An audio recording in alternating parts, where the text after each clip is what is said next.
Mga pre, sasagutin lang po natin yung katanungan ni Prelodi Bry Fave Puykis. Shoutout sa iyo pre, ano? Ang katanungan niya pre, kung sinubok na daw po ba ako ng pagkakataon no?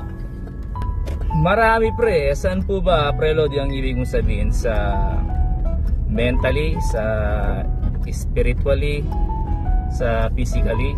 Marami pre, maraming mga sumubok sa atin bilang tao mga pre. Halimbawa pre, yung mentally mga pre, emotionally kamo na. Nung ito mga pre, sa mga wala pa rito sa abroad, ito yung base sa aking karanasan, sa experience mga pre. Nung ako po ay mag-abroad mga pre, dahil nga bilang tao, syempre iiwan mo yung pamilya mo pre, iiwan mo yung asawa mo. Kung hindi niyo po may tatanong meron po akong pagkasiloso syempre pre. Syempre ikaw mag-iibang bansa, aalis ka, yung dumarating yung point na baka ligawan siya ng iba pre. Syempre bilang lalaki pre, bilang lalaki di mo naman talaga maaalis yun. Tama po ba? Parang sinubok ako ng panahon dun pre. Nakaka-stress din po kasi yun, yung araw-araw na mag-isa ka lang sa trabaho. That time po yun yung first na abroad ko sa Europe. Araw-araw gigising ka ng maaga, tatrabaho, tapos ng trabaho uuwi ka na pagod, di ba pre? Walang biyang-bang, trabaho lang ng trabaho. Ayun nga pre, bilang tao susubukan ka ng panahon pre sa emotionally. Pero dahil nga malakas ang paniniwala ko pre, kaya ako nagsasakripisyo bilang padre di pamilya upang maibigay ko yung magandang buhay sa kanila mga pre. Nandun na tayo pre, yung may mga manliligaw, ganun kasi nga malayo ka, yung pinaka-worst, sabihin na natin pinaka-worst, baka manlalaki, kasi ganun po talaga pag nasa abroad ka, di ba? Real talk po tayo rito yun, may stress ka po doon na po magiging mental illness kung hindi mo na-handle ng maayos yung sarili mo. Pero dahil may pangarap po ako nakatatak po sa aking isipan, yung babae po kahit na ilagay mo yan sa aparador, kahit na ikulong mo po yan, kung yun po ay magluloko po yan. Kahit na gaano ka pa secured, kahit pa bigyan mo ng 5 bodyguard yan, once na gusto magloko yan, magluloko po yan. Kahit na yung manliligaw pre, kahit na may 2 baril pa yan mga pre, kung ayaw talaga ng babae, ayaw ng babae mga pre. Diyan masusukat mga pre yung pag-iibigan bilang mag-asawa mga pre. Susubukan kayo ng panahon pre, hindi lang ikaw pre, pati yung partner mo na kailangan yung mapagtagumpayan pre, yung ganyang struggle mga pre, kasi pre obstacle yan nasa ibang bansa ka, nasa Pilipinas siya, mahirap pre bilang mag-asawa. Ngunit sabi ko nga kanina mga pre, dahil sa pangarap, dahil sa future ng mga anak mo pre, ibibigay mo yung best mo pre. Sa physical naman pre, yung trabaho, tulad ng sabi ko pre, mahirap. Bago pa kasi ako nag-abroad pre, sanay na akong mamuhay mag-isa mga pre. 17 years old pa lang po ako, independent na po ako umalis na po ako ng bahay nakipagtrabaho na po ako halos nalibot ko nga po yung buong Luzon kaya halos ibang mga tao na rin po ang aking nakasalamuha. Kasi nga po nung ako po yung nakikipagtrabaho, halos nanirahan po ako sa mga bed space. Sa pakikisama po, ayun, natuto po akong makisama. Dahil nga po, sabi ko naging independent na po ako sa 17 years old. Wala na po ako sa bahay namin.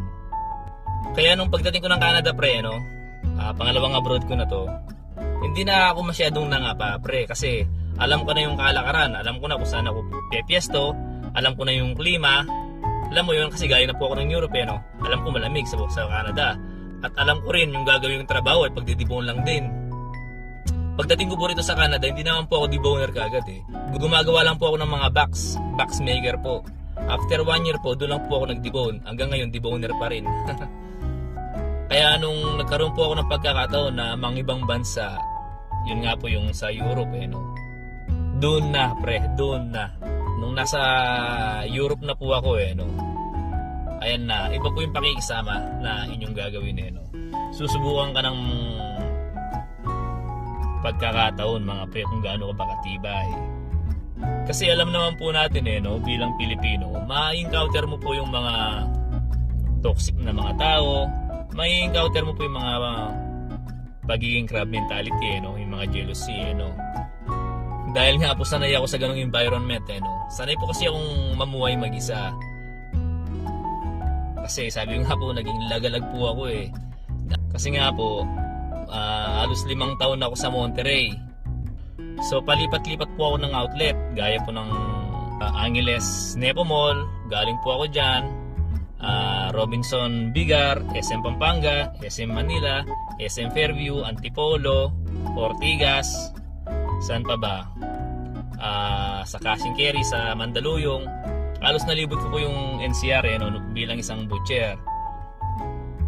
Tapos nung ako po ay sasabak na sa pag-abroad, yung mga experience ko pong yun, halos nagamit ko po sa abroad, sa Europe.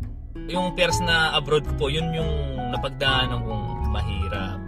Kahit na sabihin kong sanay akong mag-isang mabuhay, sanay akong mabuhay na mag-isa. Kasi nung nasa Europe na po ako no, 12 po kaming Pilipino, ako lang po yung nahiwalay. Kasama ko po yung mga Slovenian.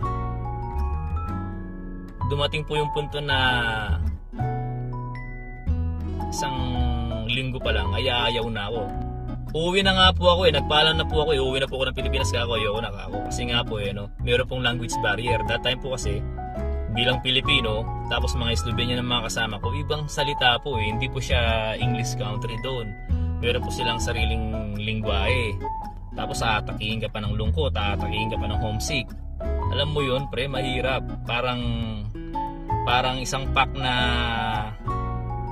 puro bibe, ngayon isasama mo yung nag-iisang manok. Parang gano'n nangyari sa akin pre, ako yung nag-iisang manok.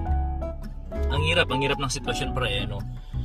Yung mga karanasan ko pre no, yung karanasan ko bilang mag-isa, nagamit ko yung mga pre na sabi ko sa sarili ko, kung hindi ko malalampasan tong challenge na to kako, paano pa ako makakapunta ng Australia o Canada ka? Kasi ang gusto ko po talagang puntahan yung Australia that time That time po kasi matunog yung Yangwa. Nag-attempt po ako mag-apply sa Australia dati sa Yangwa. Sabi ko sa sarili ko, kung hindi ko malalampasan itong obstacle na to kako, itong harang na to kako, wala akong karapatan para mag-Australia. Wala akong karapatan kako para mag-Canada. Ayun. Fast forward tayo mga pre no. Umabot ang 1 taon pre. Yung mga Slovenian pre, masarap pa sa amin mga Slovenian pre. Kasi akong sabi ko nga po, ako po nag-iisang nahiwalay sa grupo. Yung mga kapwa nating Pilipino ay nasa panggabi. Ako po yung nag-iisang pangumaga. Ang posisyon ko po doon, nasa terwit ako Parang tinitimbang po namin yung mga choice cut. Halimbawa yung mga butterfly cut, gano'n, yung mga adobo cut, yung mga cubes, yung mga shank, i-slice mo. Nasa terwit po kami, tapos nilalagay po namin sa freezer. Yung po yung trabaho ko Tapos pagka nangailangan po sila ng, halimbawa, isang shoulder, yun, pinapadibon po sa akin. Tuwing Sabado, doon ko po nakakasama yung mga kapwa natin mga Pilipino. Yung unang dating ko po doon, mahirap pong makapag-communicate sa kanila. Kasi nga po, no, Slovenian yung pananalitaan nila. Dumating po sa punto na sang language lang po no. Gaganon-ganon po yung nung ako po nandun, pagka ako inutusan. Mahirap yung pinagdaanan ko nung araw. Pero ayun, sa awa ng Diyos, nalampasan ko naman po lahat no. Ganun lang talaga pre no. Focus lang tayo sa goal natin mga pre. Magpatuloy lang tayo, umusad lang tayo mga pre kahit gaano kahirap yung laban mga pre. Dire-diretso lang tayo mga pre. Kasi kalaunan pre, kung talagang desido ka mga pre, makukuha yung pangarap mo pre, huwag ka lang hihinto mga pre. Madapa, bangon ka mga pre. Kada pagbangon mo naman pre, matututo ka O sige mga pre, mag-grocery muna ako. Sa susunod mga pre, yung iba naman, konti lang yung oras natin kasi may gagawin pa ako pre, meron pa akong pupuntahan.